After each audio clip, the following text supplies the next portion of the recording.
दोस्तों, अपने इस चैनल में आपका स्वागत है। आज फिर से लाई हूँ आपके लिए एक सस्पेंस से भरी कहानी। इस कहानी में एक अलग ही थ्रिल है। ये कहानी बताती है कि कैसे हमारी जिंदगी किस्मत और बदकिस्मत के बीच फंसा हुआ जुए का खेल है। ये कहानी 5 औरतों की है जो इस जुए को फिलहाल खेल रही है। उनकी बदकिस्मती पर वो रोती है फिर भी स्ट्रांग बनी रहती है। तो हम देखते हैं पहली औरत। ये पहली औरत है रेवती, जो एक टीवी रिपोर्टर है। बड़े से न्यूज़ चैनल के लिए काम करती है, मगर वो अपने ज़िंदगी में बहुत हारी हुई है। रेवती अपने बॉयफ्रेंड के साथ लिव इन में रहती थी, मगर पहले पहले सब ठीक था। बाद में वह उसे टॉर्चर करने लगा। उसकी वजह से रेवती ने उसे छोड़ दिया। अब दूसरी औरत है लीना, जिसने लव मैरिज की, फिर भी अभी वो खुश नहीं है। उसका डिवोर्स होने वाला है। उसका पति बाहरी औरतों को घुमाता है, यानी उसके अफेयर्स है। तीसरी औरत है काव्या, यानी नैन्सी, जिसने प्यार के लिए अपना धर्म बदला, मगर फिर भी उसके सास ससुर उससे खुश नहीं। उसका पति यूएसए में रहता है और वो उससे ज़्यादा बात भी नहीं कर पाती। चौथी लड़की है दुर्गा, जो फिलहाल इन तीनों से अच्छी लाइफ जी रही है, क्योंकि उसकी लव लाइफ अभी अभी शुरू हुई है। फिलहाल ये चारों एक ही अपार्टमेंट में रहती है, यानी रूममेट्स है। बहुत मिलजुल कर रहती है। छोटी छोटी खुशियाँ एक दूसरे से शेयर करती है, मगर फिर भी गम छुपाकर अकेले में रोती है। दुर्गा अपने बॉयफ्रेंड से जब बातें करती, तब ये तीनों उसे समझाती है कि प्यार व्यार कुछ नहीं, इस दलदल में मत फंसो। हम देखो प्यार के दलदल में फंस कर बाहर आई है, तुम भी अपनी ज़िंदगी खराब मत करो। अब नैन्सी का देवर आता है नैन्सी को समझाने। कहता है, मेरा भाई तो तुमसे बहुत प्यार करता है, मगर माँ से टेंशन है ना तुम्हें, तो मैं सब सॉल्ट आउट कर दूंगा। रेवती नैन्सी का ब्रेन वॉश करती है। अब एक दिन रेवती की एक फ्रेंड और उसका हस्बैंड आता है। रेवती की फ्रेंड है लवली और उसका हस्बैंड है निषाद। इनके वहाँ मेहमान बनकर आए हैं। आज दुर्गा का बर्थडे था, तो ये लोग आज रात के लिए इनके यहाँ रुकते हैं। दुर्गा अभी भी उसके बॉयफ्रेंड से छुप छुप कर बातें करती है। सब मिलकर दुर्गा का बर्थडे सेलिब्रेट करते हैं। रात में ये चारों लवली के बारे में सोचते हैं। कहते हैं, वो कितनी लकी है ना यार, उसका पति उसका कितना ख्याल रखता है, कितना अच्छा है वो।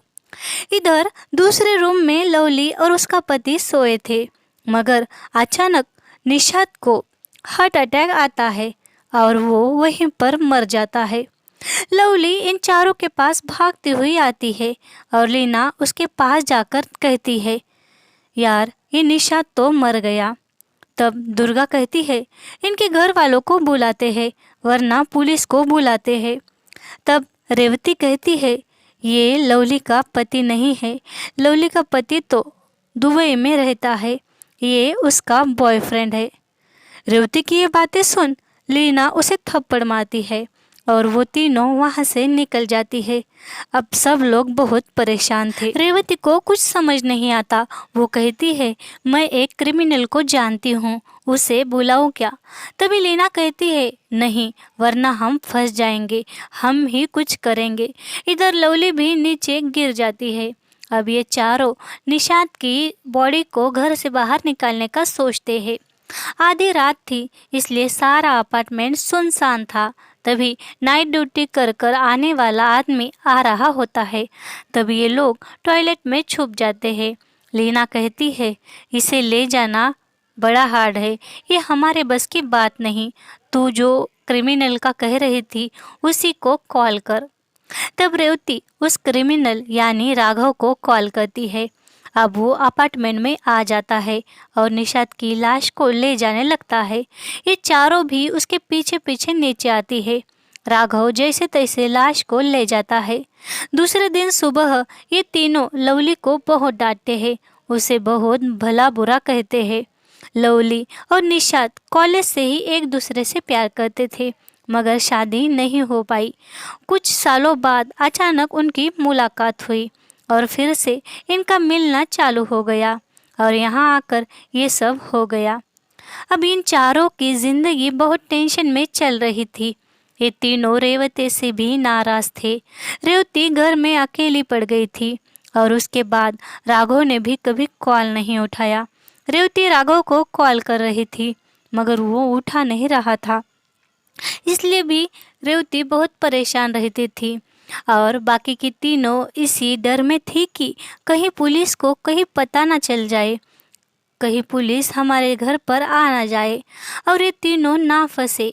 कुल मिलाकर सब डर के साए में जी रहे थे। कुछ दिनों बाद ये चारों फिर से पहले जैसा रहने लगते हैं। इधर निशात की वाइफ पुलिस स्टेशन में जाकर उसकी मिसिंग कंप्लेंट देती है। अब एक दिन नैन्सी की सास आती है और नैन्सी को कहती है, मैं मेरे बहू को घर ले जाना चाहती हूँ, तुम चलो। इधर निशात के लापता होने की कंप्लेंट आई है। ये रेवती इन्हें बताती है। ये सुन ये चारों परेशान होती है। अब पुलिस भी निशात को ढूंढने में लग जाती है। नैन्सी अपने घर चली जाती है। एक दिन लीना का पति भी उसे माफ़ी मांगकर घर वापस ले जाता है। अब फ्लैट में बचे रेवती और दुर्गा। इनको अब यहाँ रहना अच्छा नहीं लगता। कुछ ही दिनों में दुर्गा हॉस्टल शिफ्ट होती है और रेवती अपने दूसरे फ्रेंड्स के साथ रहने जाती है। अब ये चारों अलग अलग रहने लगते हैं और नॉर्मल लाइफ जीने लगते हैं, मानो जैसे कभी कुछ हुआ ही नहीं। एक दिन लवली का पति भी दुबई से वापस आ जाता है। तब उसे कॉल आता है, कोई डेड बॉडी मिली है। रेवती रिपोर्टिंग के लिए जाती है और देखती है वो डेड बॉडी उसी क्रिमिनल राघव की थी। अब इन चारों को अब यही न्यूज़ दिखती है कि शहर में लाश रास्ते पर पड़ी मिली है। अब इस न्यूज़ से ये चारों परेशान होती है क्योंकि निशात की लाश आखिर गई कहाँ, ये अब इन्हें कहीं कभी भी पता नहीं चलने वाला था। एक दिन रेवती, लीना, दुर्गा, लवली और नैन्सी को एक अननोन इंसान का कॉल आता है। वो कहता है, मुझे तुम पांचों का राज पता चल गया है। निशात की लाश को ठिकाने लगाया या नहीं? आप पांचों बड़े बहादुर हो। इतना सब होकर खुशी से बिना टेंशन जी रही हो, मगर ये बातें तुम लोगों का राज पुलिस तक मैं पहुंचाऊंगा तो तुम्हारा करियर, तुम्हारा फ्यूचर सब खत्म हो जाएगा। तुम्हारी ज़िंदगी अब मेरे हाथों में है। अब वो आदमी इन्हें ब्लैकमेल करता है। अब इनकी ज़िंदगी में एक और तूफान आ जाता है और ये फिर से टेंशन में आ जाती है। वो कहते हैं ना, सच पर कितना भी पर्दा डालो वो कहीं ना कहीं से बाहर आ ही जाता है। अब ये पांचों मिलकर उस अननोन शख्स को पैसे देते हैं, पर फिर भी वो उन्हें ब्लैकमेल करता रहता है। दुर्गा तो बहुत ज़्यादा परेशान थी। नैन्सी फ़ोन ही स्विच ऑफ करती है तो वो ब्लैकमेलर उसके घर के लैंडलाइन पर कॉल करता है। इस बात से नैन्सी बहुत ज़्यादा डर जाती है। लीना के घर वो आधी रात में आकर पैसा लेता है और उसके साथ बदतमीजी भी करता है, मगर वो बेचारी कुछ कर नहीं पाती। रेवती को भी ब्लैकमेल कर खुद के साथ घुमाता है। वो आदमी इन पांचों को बहुत ज़्यादा टॉर्चर कर रहा था। एक दिन तो हद ही पार हो जाती है। दुर्गा को वो ब्लैकमेलर एक दूसरे आदमी से मिलवाता है। कहता है, दुर्गा उस आदमी को मिलने जाओ। दुर्गा उस आदमी को मिलने जाती है। तब वो बहुत बदतमीजी से बातें करता है। उसकी बातें सुन दुर्गा वहाँ से चली जाती है। दूसरी तरफ पुलिस निशात को ढूंढ रहे थे। उसकी बीवी भी बहुत परेशान थी। अब ये पांचों एक दूसरे से उसकी ब्लैकमेलिंग की बातें भी नहीं बताते। दुर्गा को तो उस आदमी के साथ दूसरा आदमी भी परेशान कर रहा था। दुर्गा उसे इग्नोर कर रही थी। इन्हें जो ब्लैकमेल कर रहा था वो बहुत ही नीच किस्म का इंसान था। रेवती इस बात को लॉयर से डिस्कस करती है, मगर उसे बचने का कोई रास्ता नहीं मिलता। वो ब्लैकमेलर कई लड़कियों को परेशान करता था। अब ऐसे ही बहुत से दिन बीत गए। रेवती लीना के पास आती है और उसे अपनी परेशानी बताने लगती है, मगर लीना कुछ सुनती ही नहीं। वो ब्लैकमेलर पूरी तरह इन्हें परेशान करता है। इनकी ज़िंदगी मानो नर्क सी हो गई थी। यह उस ब्लैकमेलर के हाथों की कठपुतलियाँ बन गई थी। वो जैसे चाहे इनको नचा रहा था। एक दिन ये पांचों मिलने का फैसला करती है। तभी इन्हें कॉल आता है। दुर्गा हॉस्पिटल में है और बहुत सीरियस है। ये चारों दुर्गा को हॉस्पिटल देखने जाती है तो उन्हें वहाँ पता चलता है दुर्गा ने अपने किडनी दान कर दी है। मगर यहाँ इन्हें समझता है कि दुर्गा ने ये भी उस ब्लैकमेलर के कहने पर ही किया था। ये चारा अब अब ये चारों बहुत ही परेशान थी, टेंशन में थी। उन्हें समझ नहीं आ रहा था कि आखिर उस ब्लैकमेलर का करे तो क्या करे। उस ब्लैकमेलर का क्या करे इन्हें कुछ समझ नहीं आता। इधर पुलिस अभी भी निशात को ढूंढ रही थी। अब ये चारों थक गई थी। कुछ भी कर कर उस ब्लैकमेलर से कैसे पीछा छुड़वाए यही सोच रही थी। तभी उतने में लवली को उस ब्लैकमेलर का कॉल आता है। अब ये चारों एक प्लान बनाते हैं। इधर लवली को वो ब्लैकमेलर एक रिसॉर्ट ले जाता है और ये बाकी तीनों किसी गुंडों से मिलने जाते हैं। रेवती और लीना एक गुंडे को बहुत से पैसे देते हैं और दूसरी तरफ पुलिस स्टेशन में तब एक मिनिस्टर पुलिस के पास आकर कहता है, राघव को हमारे गुंडों ने मारा है, वो केस क्लोज कर दो।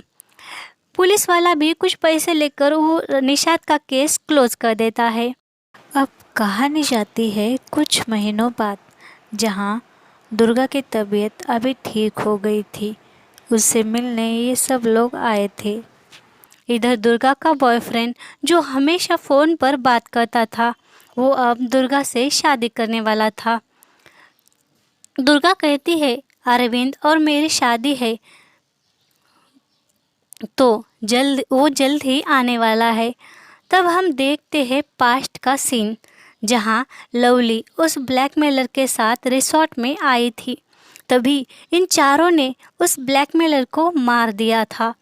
इन्होंने प्लान किया था कि जब लवली को वह ब्लैकमेलर रिसॉर्ट ले जाएगा तब वहाँ पहले ही ये चारों पहुँच गई थी और उन्होंने उसे मारकर उसके टुकड़े कर कर ठिकाने लगा दिया था। हमें यहाँ ये समझता है कि रेवती और लीना ने उन गुंडों से हथियार खरीदे किए थे। दोस्तों, ये भी सच है, एक इंसान अपनी हद में रहता है तब तक वो इंसान है, मगर जब वो हद पार कर दे तब वो जानवर बन ही जाता है। इन चारों ने जो सहा वो एक लिमिट के बाहर जाने पर इन्होंने उसे बेरहमी से मारा और ठिकाने लगा दिया। मगर जब उन्होंने उस ब्लैकमेलर का फ़ोन चेक किया तब उन्हें पता चला कि वो ब्लैकमेलर कोई और नहीं, दुर्गा का फ़ोन वाला बॉयफ्रेंड अरविंद ही था। इसीलिए हमने पूरी कहानी में देखा कि वो ब्लैकमेलर सबके सामने आता था सिवाय दुर्गा के। वह दुर्गा के बर्थडे वाले दिन रात में दुर्गा से मिलने आया था और उसने ये सब अपनी आँखों से देख लिया था। वो दुर्गा से भी सच्चा प्यार नहीं करता था, बल्कि वो तो बहुत ही नीच किस्म का इंसान था। उसने दुर्गा को भी फंसाया था और उसने ये सब अपनी आंखों से देखा, इसीलिए उसने इनको ब्लैकमेल करना चालू कर दिया था। अब वो ब्लैकमेलर अरविंद ही था और उसे लवली, रेवती, लीना और नैन्सी ने ख़त्म कर दिया। बात दुर्गा को नहीं पता थी, वो तो अरविंद की राह देख रही थी। इधर निशात की बीवी अभी भी उसकी राह देख रही थी। पुलिस को राघव का दोस्त आकर कहता है, राघव ने एक लाश बड़े से पानी की टंकी पर छुपाई थी, पता नहीं वो किसकी लाश है। तब पुलिस कहता है, जाने दो, वो केस क्लोज हो गया, अब तुम भी चुप रहो। ये लाश निषाद की थी, यह हमें पता चलता है। लास्ट में हम देखते हैं दुर्गा अरविंद का इंतजार कर रही है। निषाद की बीवी निषाद की राह देख रही है। राघव का दोस्त सोच रहा है आखिर वो लाश है किसकी। ये कहानी यही खत्म होती है, मगर कुछ बातें हैं जो खत्म नहीं हुई। रेवती और उसके दोस्तों की किस्मत ही है जो वो फिलहाल अभी तो बच गए, मगर आगे क्या होगा भगवान ही जाने। तो दोस्तों, कैसी लगी कहानी ज़रूर बताना।